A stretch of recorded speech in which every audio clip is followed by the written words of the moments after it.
जय श्री कृष्णा दोस्तों। हर हर महादेव। कैसे हैं आप सब? स्वस्थ और सुरक्षित होंगे। दोस्तों, जब से एकल परिवारों का चलन बढ़ा है, घरों में हर सदस्य के हिसाब से गिनकर रोटियां बनाई जाने लगी है। जाहिर है, जब रोटियां गिनकर बनेंगी तो खिलाई भी गिनकर ही जाएंगी। बढ़ते मोटापे, बीमारियों को देखते हुए कम खाने की ये ट्रिक एक नज़र में तो अच्छी लग सकती है, लेकिन यह जीवन पर बहुत बुरा असर डालती है। ये न केवल कुंडली के शुभ ग्रह के असर को गड़बड़ा देती है, बल्कि घर की सुख शांति, समृद्धि और परिजनों की सेहत तक छीन लेती है। रोटी का ग्रहों से क्या संबंध है और रोटी पकाने को लेकर धर्म, ज्योतिषी और वास्तुशास्त्र में क्या मार्गदर्शन दिया गया है? जैसे घर के सदस्यों के भोजन में जितनी रोटियों की जरूरत है, हमेशा उसे 4 से 5 ज़्यादा रोटियां बनानी चाहिए। आटा ज़्यादा ही तैयार करना चाहिए। इसमें पहली रोटी तो गाय की बनाते ही हैं हम। इसका आकार तवे जितना बड़ा होना चाहिए। वहीं आखिरी रोटी, अंतिम रोटी कुत्ते के लिए बननी चाहिए। इसे तोड़कर गाय की रोटी से अलग रख देना चाहिए। वहीं हमेशा प्रतिदिन 2 रोटी मेहमानों के लिए अवश्य बनानी चाहिए। चाहे हमारे घर में मेहमान आने वाले हों या नहीं हों, हमें पता चला हो या नहीं चल रहा हो, फिर भी एक सनातन धर्म में अतिथि को भगवान का रूप माना जाता है। इसलिए पहले के समय में घरों में अप्रत्याशित तौर पर आने वाले मेहमान के लिए रोज अतिरिक्त रोटियां बनाई जाती थी। ऐसा करने से घर में बरकत भी बनी रहती है और माँ अन्नपूर्णा की कृपा भी बनी रहती है। घर आए मेहमान को कभी भूखा भेजना, वापस भेजना अच्छा नहीं होता। यदि मेहमान नहीं आए तो ये रोटियां खुद उपयोग कर सकते हैं, या गाय अथवा कुत्ते अथवा पक्षी किसी को भी दे सकते हैं।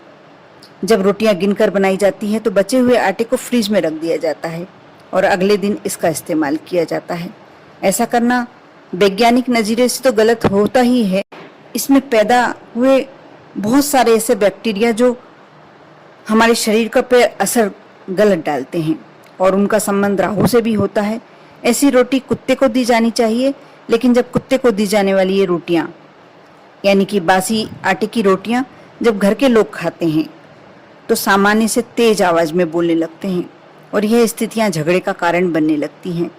लिहाजा घर में शांति यदि आप चाहते हैं तो कभी भी बासे आटे से बनी रोटियां घर के लोगों को नहीं खानी चाहिए।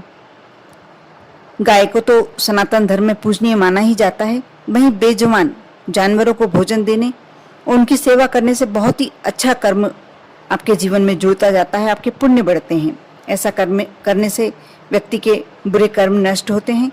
इसलिए भोजन बनाते समय रोज गाय, कुत्ते और पक्षियों के लिए भोजन अवश्य बनाना चाहिए।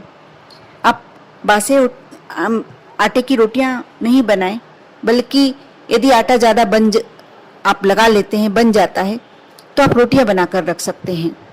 उसे यदि शाम या दूसरे दिन सुबह खाया जाए तो उसका ज़्यादा दोष नहीं होता, लेकिन आप जब आटा रखकर उसकी रोटी बनाते हैं वह गलत होता है।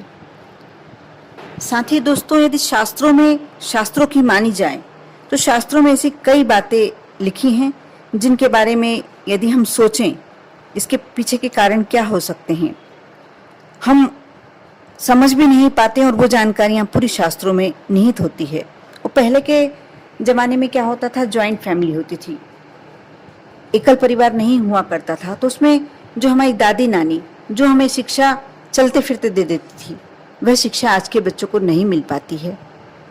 जैसे कि खाते समय यदि बाल का निकलना तो आप उस भोजन को ना करें, रात में नाखून काटने की मनाही हो, या फिर भोजन से पहले भोजन मंत्र का उच्चारण करना।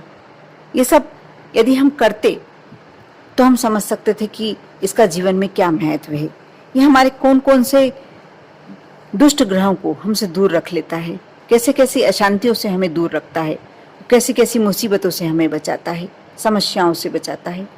ऐसे ही कई घरों में देखा गया है कि यदि किचन में बैठकर, रसोई घर में बैठकर भोजन नहीं कर रहे हैं और दूसरे कमरे में यदि भोजन कर रहे हैं तो बार बार उठने से बचने के लिए वह खाने की थाली में एक साथ 3 रोटियां रख लेते हैं। ये बहुत ही अशुभ माना जाता है। घर के बड़े बुजुर्गों से आपने कई बार ये बात सुनी होगी कि थाली में एक साथ 3 रोटी ना रखें, लेकिन इसके पीछे कारण क्या है? इसके पीछे का कारण मैं बताने जा रही हूँ। हमें इसलिए एक साथ 3 रोटी थाली में नहीं रखना चाहिए, परोसना चाहिए, क्योंकि यह अशुभ माना जाता है। इस परंपरा को हर कोई निभाता तो है, लेकिन इसके पीछे कारण यह है कि हिंदू धर्म में अंक 3 को अशुभ भी माना जाता है। अंक 3 के अशुभ होने की वजह से हर शुभ काम से दूर रखने की से कोशिश की जाती है और किसी भी कार्य में 3 के अंक में वस्तु को शामिल नहीं किया जाता। भारतीय संस्कृति में 3 रोटियां मृत व्यक्ति का भोजन माना जाता है। ऐसा माना जाता है कि 3 रोटियां किसी मृत व्यक्ति के नाम से जो भोजन की थाली लगाई जाती है उसमें ही परोसी जाती है। इसी वजह से मुख्य रूप से जब पितृपक्ष में मृत पूर्वजों की थाली परोसी जाती है तो इसमें 3 रोटियां ही रखी जाती हैं। शास्त्रों में ये बताया गया है कि किसी भी व्यक्ति को एक साथ 3 रोटियां देना किसी मृत व्यक्ति को भोजन की थाली देने के बराबर होता है। इसीलिए खाने की थाली में कभी भी एक साथ 3 रोटियां नहीं रखना चाहिए और यही कारण है कि हमारे घर के वरिष्ठ लोग हमें 3 रोटी एक साथ रखने की मना करते हैं। लेकिन यदि अभी तक आप करते चले आए हैं कि एक साथ 3 रोटियां लेते हैं तो बिल्कुल आज से अपना नियम बना लें कि हम कभी भी अपनी थाली में या दूसरे की थाली में भी जब खाना परोस रहे हैं तो 3 रोटियां ना रखें। अवश्य ध्यान रखें। आप पर और आपके पूरे परिवार पर भोलेनाथ की कृपा हमेशा बनी रहे। ओम नमः शिवाय।